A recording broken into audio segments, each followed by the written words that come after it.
Good evening and welcome to a very special edition of a two-part big broadcast. My name is Rich Conaty, and with us on tonight's show and on next week's program are Messrs. Ben Selvin and Bob Effros. And tonight's show, being only an hour in length, will be devoted to the career of Mr. Selvin. And then on next week's show, part two will be both Mr. Selvin and Mr. Effros. We began tonight with Steppin' in Society, Ben Selvin's orchestra from 1925. And now that record's side mate from 1925, Ben Selvin and his orchestra, Breezin' Along to Georgia.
baby face.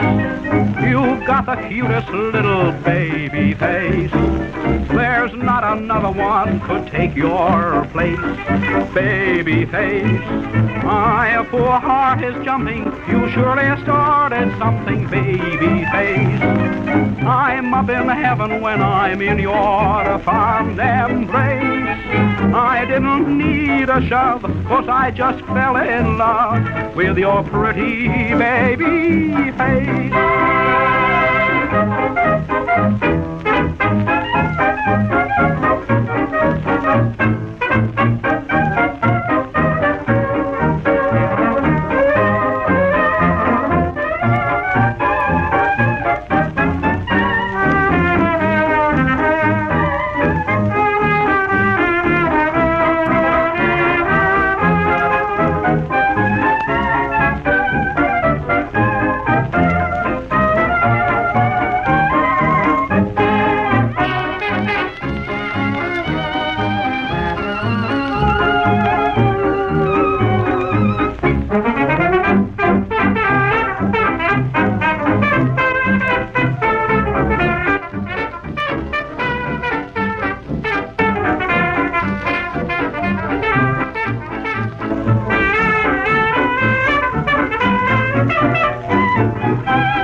That's Babyface, Ben Selvin and his orchestra from 1926. And before that, from 1925, the Ben Selvin Orchestra, Breezin' Along to Georgia. And the young man who vocalized on Babyface happens to be sitting right next to me. And it's a great privilege to have him in the studio. Mr. Selvin, welcome to the big broadcast. Thank you, Richie. And I should point out to the audience that Mr. Selvin is celebrating 2 anniversaries in 1977. It's it's your 60th year as a band leader. You're right there. And it was your 50th anniversary of your joining Columbia Records. Right on. So, but let's start the show by going a bit further back. And what was it that made you decide to go into music in the first place? Well, that's going to take a little more time than we have, I think. But briefly, it happened when I was quite a youngster. My brother was given violin lessons. There's one in every family. Of course, the older boy always gets the break. But I used to watch him and listen to him take his lessons. So I went out and bought myself a harmonica. When I started to play the harmonica, the teacher heard this, and later on I acquired an accordion. And after he heard me play the accordion, he said to my folks, "I think you're teaching the wrong son. I think this is a boy with the talent." Well, we said we can only afford 1 lesson a week. And the teacher, I'll never forget the good old man, he said, well, we'll give him a scholarship. And he started to teach me the violin at the age of 7. And soon after that, my brother quit playing the violin forever. And I continued until I became a professional many years later. And I guess you started playing in some of the dance bands in New York, or? No, I started first to play in the old movie houses down the Lower East Side. Minsky's, Houston Hippodrome, where we played in the silent movie days with a big symphony orchestra consisting of violin, piano, and drums. And then, what was your first job in a dance band? You didn't start out as a leader, or did you just start? No, from the movies we went to what was then called a nightclub. In reality, it was a beer saloon on 145th Street and Lenox Avenue, where we played in the back of this bar room. And from there, we went to another better nightclub in Schneider's Cafe in Brooklyn. And then from there, we went to the Pekin restaurant on 47th Street and Broadway. That was my first Broadway job. I'm still not the leader, man, just what is called a sideman. And from there, various nightclubs such as Reisenweber's and Rector's and Healy's. And there I joined Charlie Strickland's orchestra, who was quite a name in those days, and I became a member of his orchestra. And that was during the war days. I was in Healy's during the years between 1915 and 1917. Mm-hmm. And in 1917, I got the big break, as you mentioned, 60 years ago. And I think there's a story connected with your decision to lead your own band and Strix and something about tipping. Oh, yes, that's a very amusing story. I hope there's time enough to tell it. Charlie Strickland was a very upright, college-bred man from New England who refused to accept tips. And people were making many requests for which we thought we should be paid a little extra money for. So he wouldn't do it, so we persuaded him to appoint someone in the orchestra to negotiate. So he said, okay, if you want it that way, and he gave me the title, rather, of financial adjuster, so that if Mr. and Mrs. Joe Dokes would come in and request a tune, Charlie would refer him to me, and I would say, how would you like this played? As a foxtrot or a waltz or perhaps a tango? So he'd tell me how he wanted it played. And in order to further his interest, I said, would you like it, how would you want it, with or without a vocal? By this time, he knew he had to dig deep into his pockets, and out came a $5 or $10 bill. As a result of this, Richard, we saved $11,000 in tips for this 6-piece band, which we split after 6 months. Mm-hmm. So the idea was well worthwhile. From there, we went to a summer job in Seagirt, New Jersey, where in order for me to continue with the band, I decided that I would have to have the concessions. In those days, the concessions weren't worth much to most people, but I saw possibilities there. So we got the job, and I got all the concession privileges, which gave me the automobile parking, the coat room privilege, the ladies' room, the men's room, the cigarette girl privilege, and I had 14 people working for me while I was still a fiddle player in Charlie Strickland's orchestra. And I hate to keep jumping around, but there are so many terrific stories that you told me before we went on the air. Was it during this period that you first met Rudolph Valentino? Oh, yes. That was in Healy's when I was working for Strickland. In 1916, I believe it was, we started in 15. In 1916, business was terrific because Healy's was the type of place where people went to after they were through night clubbing and Rector's and Murray's and Bastonaby's and the little club. They would go there for so-called breakfast. Our hours of playing were from 11 o'clock at night until 4 or 5 in the morning. Now, Mr. and Mrs. Joe Dokes, I mentioned Joe Dokes again, would come in, and Mrs. Dokes wanted to dance. But Mr. Dokes, who either couldn't or wouldn't dance, refused, and he got the head waiter to summon a gigolo to dance with Mrs. Dokes. So he'd clap his hands and point to a corner. Out would walk this young, good-looking Italian boy who was the dancing partner for all the ladies who couldn't dance, and that was Rudolph Valentino, who was incidentally a charming young man, very quiet, very unassuming, and I think deserved the success that later came his way. So I jumped back there. So we're right at the period when you decided to lead your own band. Uh-huh. And how soon after that did you first start making records? Soon after I opened in the Moulin Rouge in 1917, we started to make records for a small company which was called the Arto Record Company. Arto were then making piano rolls, decided to go into the record business. He asked me would I like to make records, and I jumped at the idea. I said I'd love to. So we made a deal where I started to make some records and was paid in stock instead of cash. Well, you've heard these stories about the stock becoming very valuable. This was not the case because the stock became worthless. So I wound up owning some paper, which I couldn't cash in, but at least I got a record made. And it wasn't until 1919, 2 years later, when the real lucky break came in. While we were there, a music publisher came in with the manager of the Victor Talking Machine Company. It was then not RCA as yet. Heard the band and liked it. And he said, well, we like your band. Would you like to make records for Victor? I said, would I? I would love to.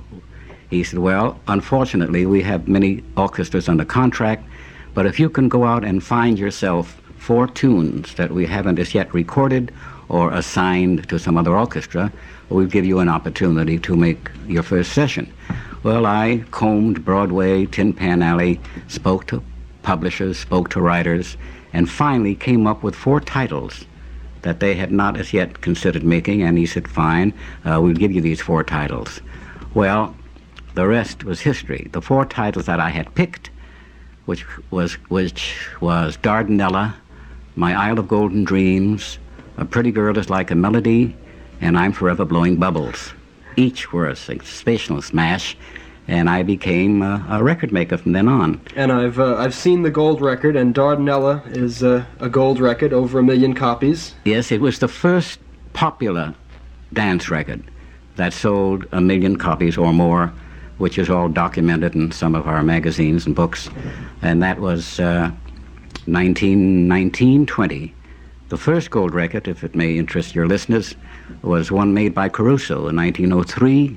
The second record was a comedy record by a man by the name of Collins, and the third record in this particular book, which was the first dance record, was the Ben Selvin Novelty Orchestra, if you please, made in 1919. And I do want to point out, for the people that might not be that familiar with Mr. Selvin, that he is listed in the Guinness Book of Records, having over 9,000 titles to his credit, and number 2, I'm pretty sure, is Bing Crosby, who is trailing far behind that figure with a mere 2,700 titles to his name. And well, that is understandable when you consider that a band can create many styles and work with various combinations, so that he could make 9,000, whereas a man like Bing Crosby with only one voice would be limited to that small number. Well, right now we're going to get back to a bit more music, and then when we come back again, we'll discuss a bit more of what it was like recording on 9 different labels under 9 different names. This is I believe we're going to have this is a Brunswick, I believe. That's a Good Girl. The Ben Selvin Orchestra from 1926, and another vocal by yourself from 1926, That's a Good Girl.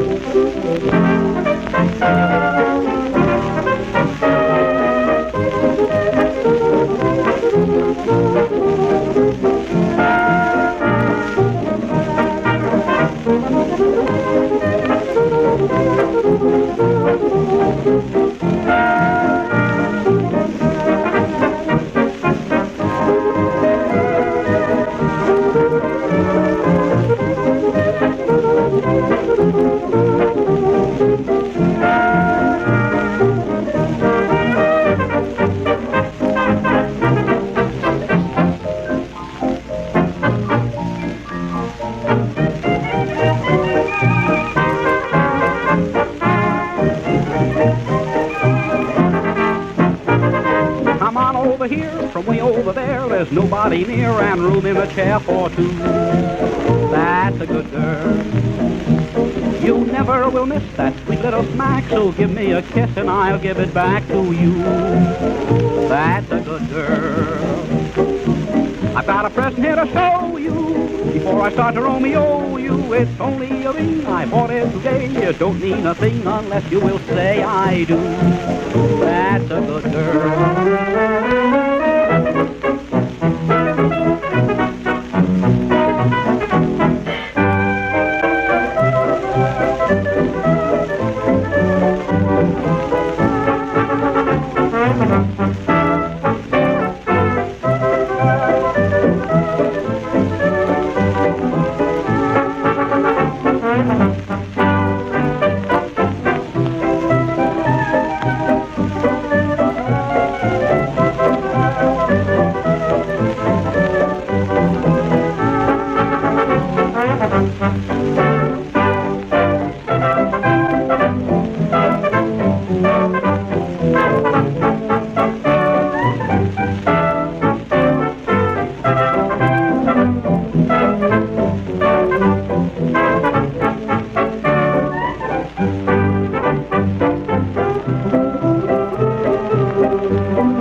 If you go there, I'll be there soon. Well, please don't wear that old raccoon.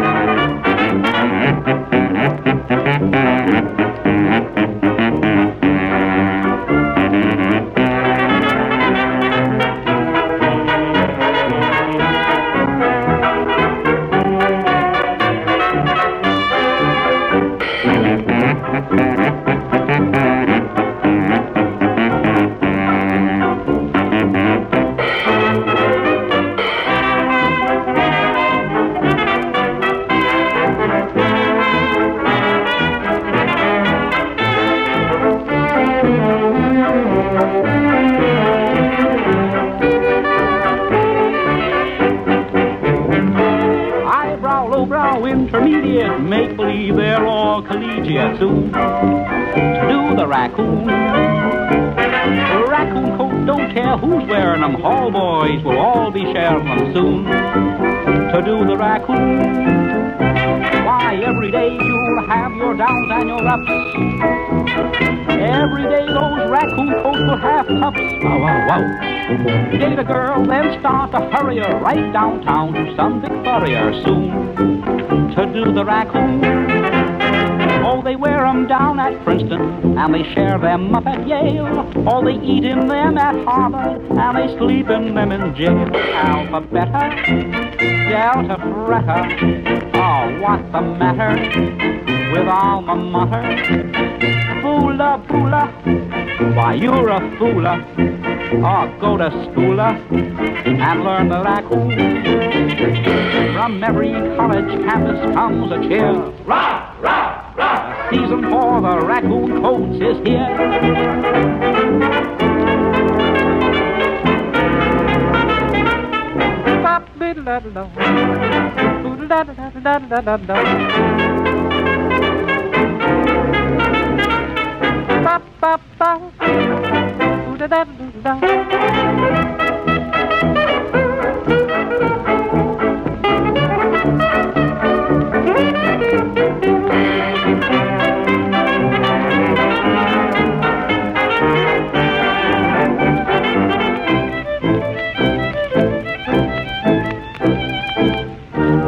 Here, I guess I'll put the old raccoon away.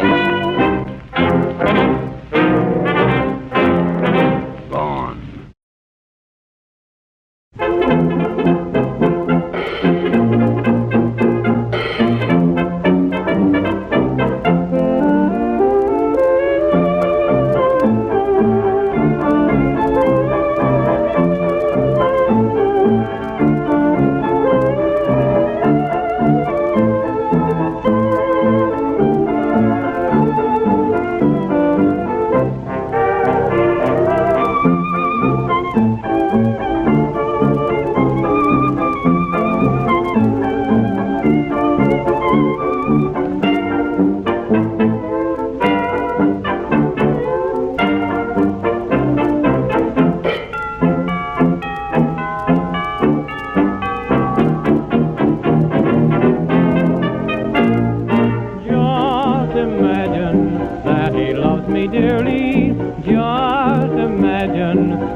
Just Imagine, the Ben Selvin Orchestra from 1928, Eddie Thomas, the vocalist.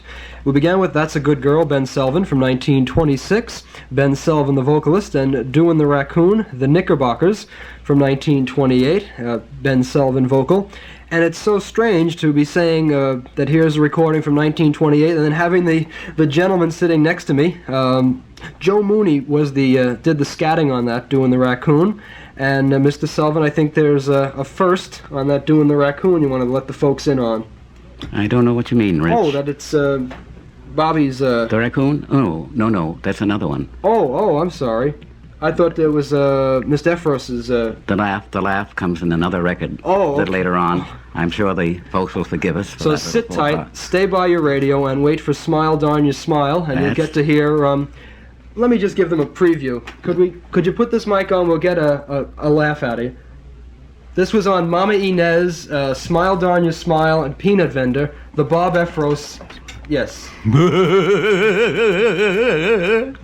But more of that later on the big broadcast. My name is Rich Conaty, and I'm having a terrific time tonight with Mr. Ben Selvin and Mr. Bob Effros. Tonight's show, being only an hour long, will be devoted to the life and times of Mr. Selvin, to be continued on next Sunday's program, at which time Bob Effros will be joining us with stories and anecdotes of the 20s before and beyond.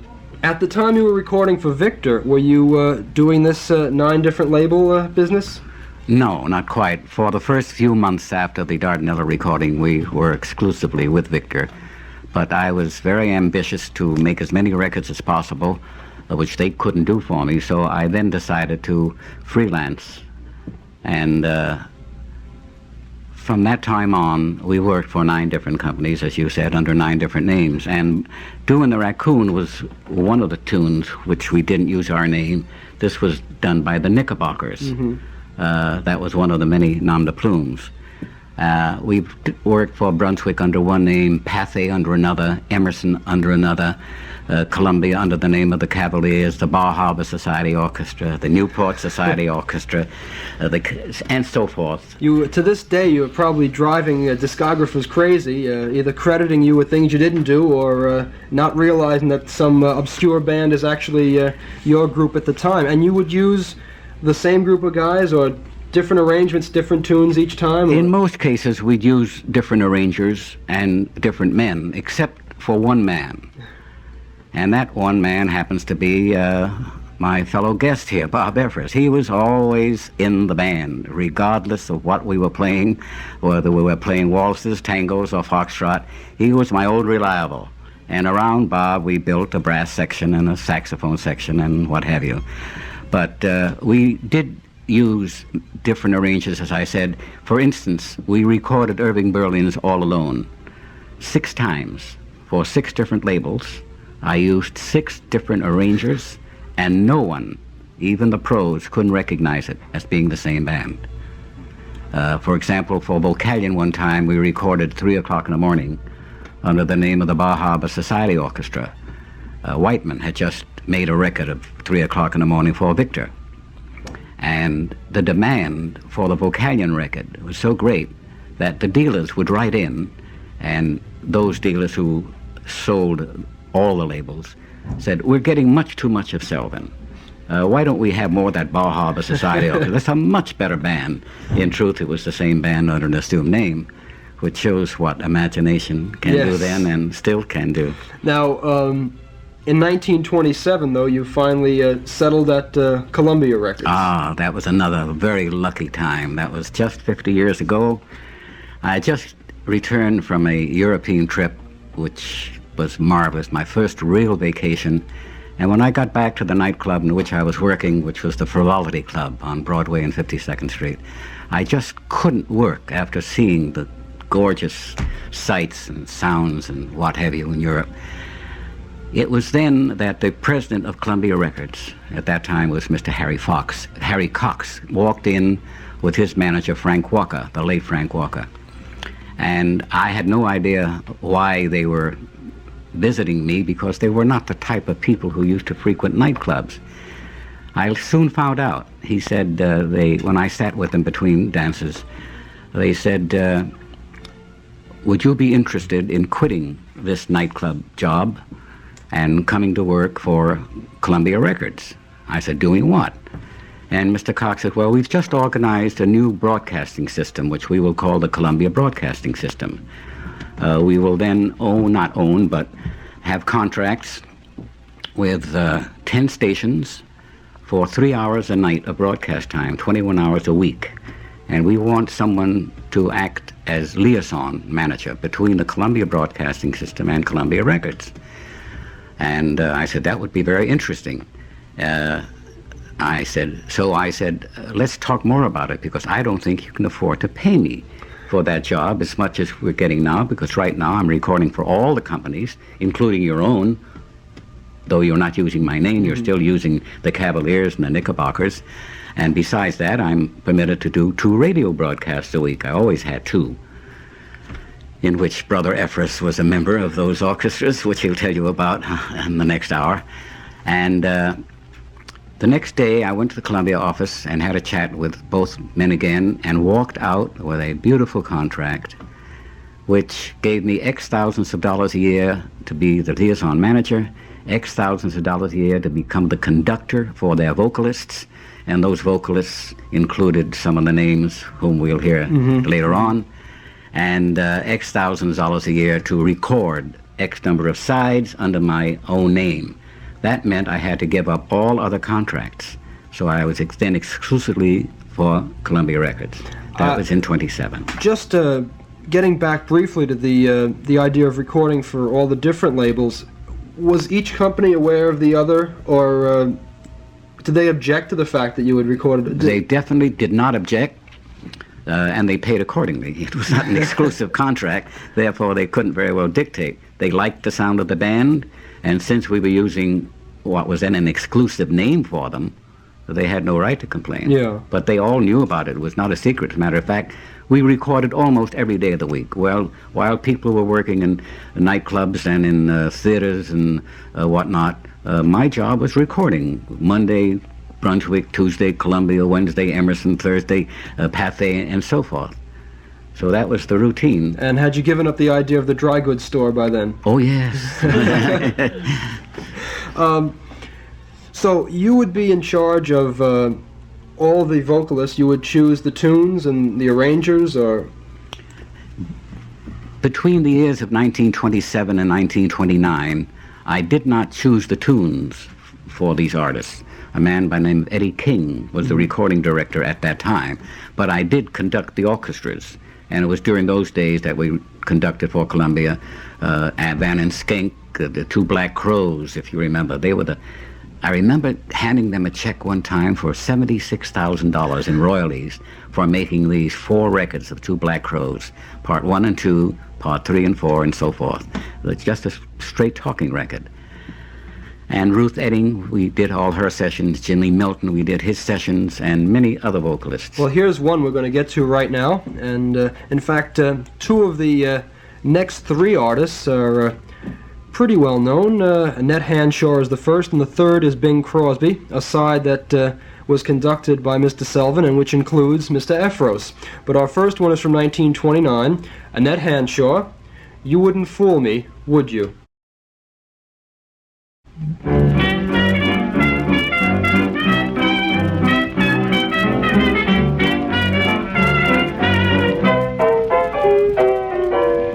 You'll have to go soon, say you're glad you met me. It will be so soon that you quite forget me. This I'll impart to you, for it's now or never. I'd give my heart to you forever. love. You wouldn't fool me, would you? You shouldn't fool me, should you? Could you be true now, could you? Or would you want someone new? Don't let me think I own you, then make me wish I'd never, never known you. You wouldn't fool me, would you? Because I'm not fooling you.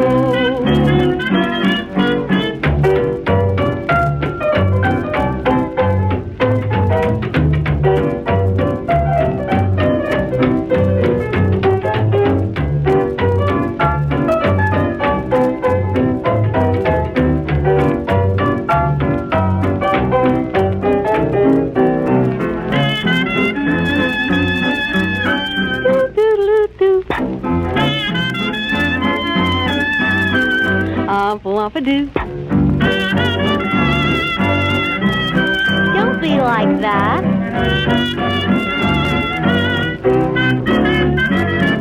You wouldn't fool me, baby. Say that you love me. You shouldn't fool me. You know that I love you.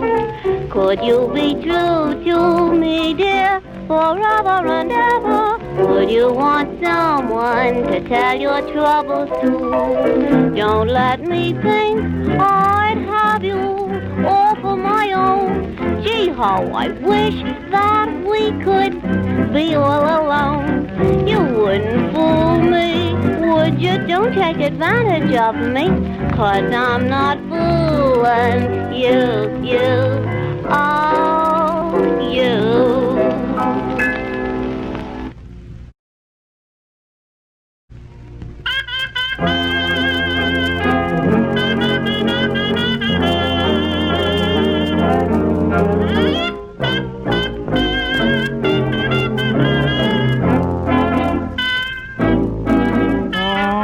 Evening breeze, the rustling leaves, the moaning of the weeping willow trees, seems they're bringing you the song of the blue. That whippoorwill up on a hill, that lonesome call when all the world is still, seems it's singing you the song of the blues.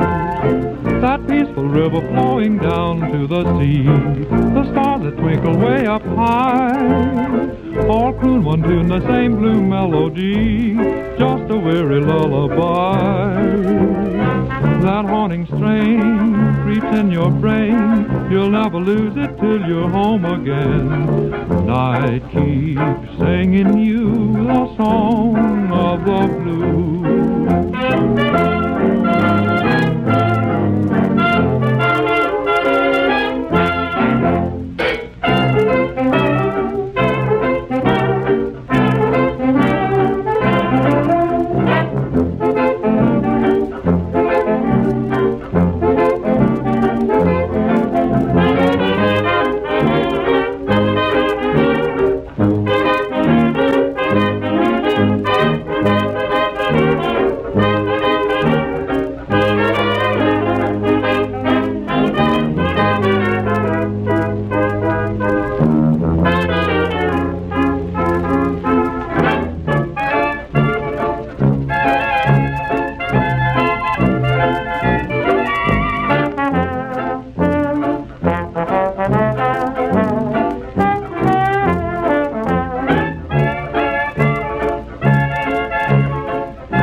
took each word she said as gospel, the way a silly little child would. I can't excuse it on the grounds of youth. I was no baby in the wildwood. She didn't mean it, I should have seen it. Now it's too late. Oh, I thought I'd found the girl of my dreams. Now it seems this is how the story ends.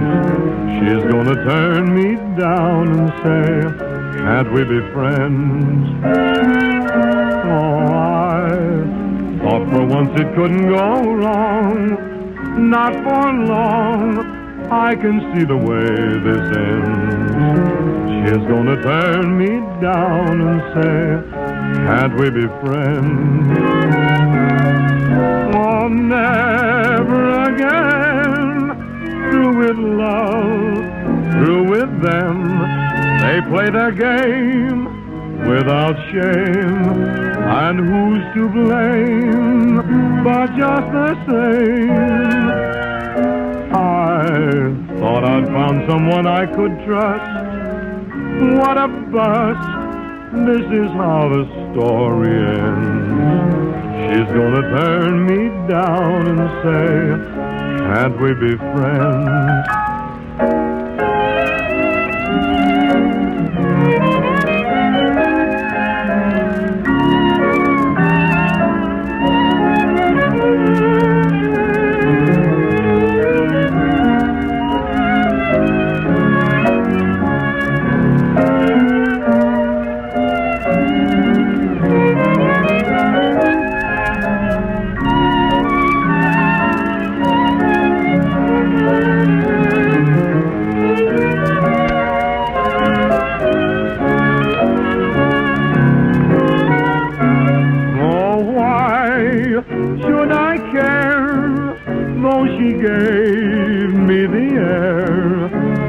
Should I cry, heave a sigh, and wonder why I hope to die?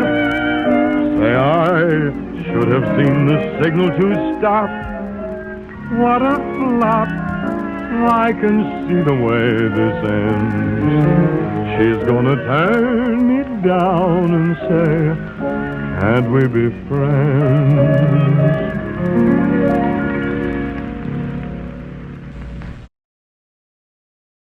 Can't We Be Friends? Bing Crosby from 1929. Before that, the Song of the Blues, the Knickerbockers, also from 1929. Smith Ballew, the vocalist. We began with You Wouldn't Fool Me, Would You? Annette Hanshaw, 1929. Bing Crosby. Whatever became of that kid? I don't know. I think he was going to make it. You think so? Yes, sir. I don't know. He's no Jolson.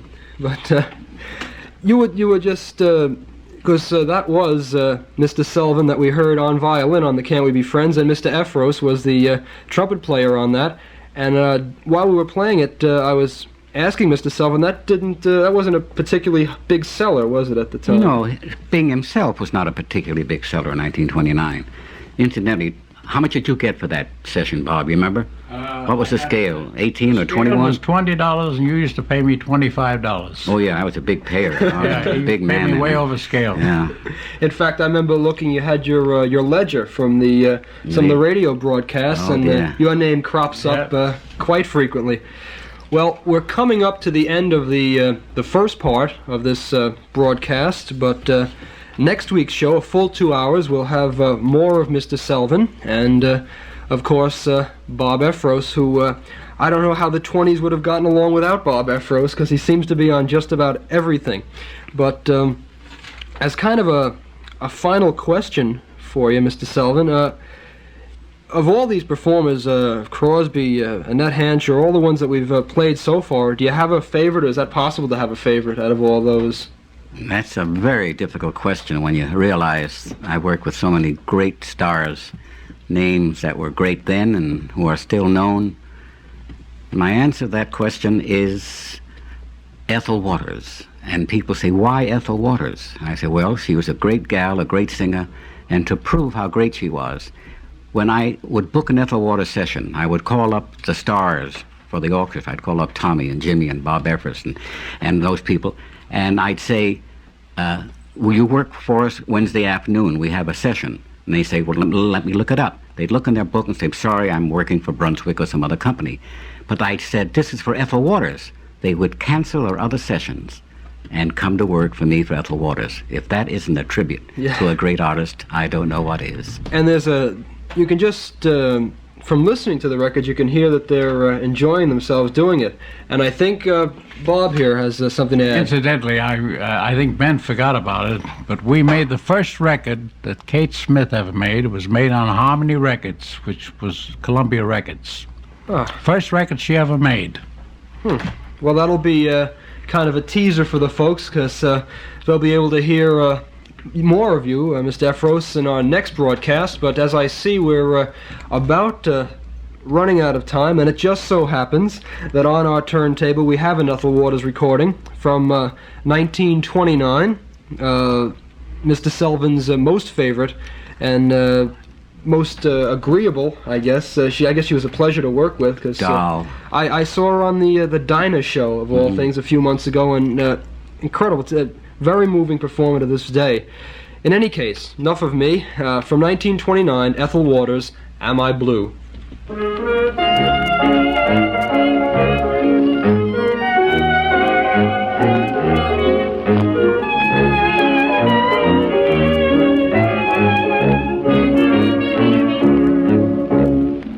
I'm just a woman, a lonely woman, waiting on the weary shore.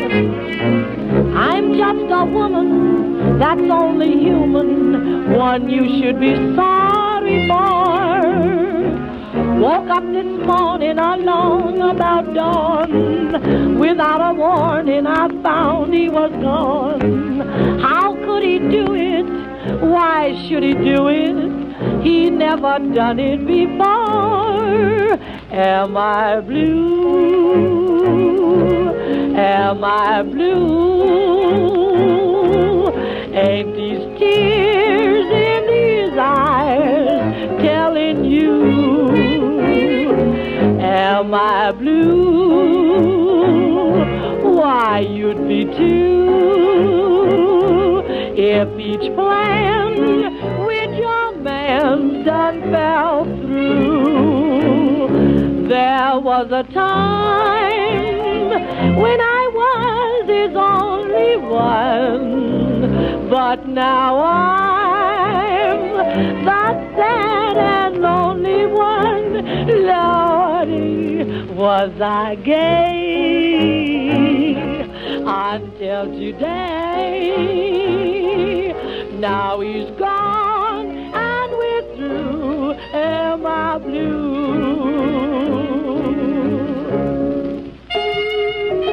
I know it. He's in Chicago and I'm down here in Birmingham, trying to get the money to go and find my honey. I am, yes indeed I am. I've got the blues in my heart and my shoes wanna start, yet I'm in a jam, a terrible jam. Oh, don't ask me, am I blue? Why do you ask me, am I blue? Ain't these tears in these eyes telling you?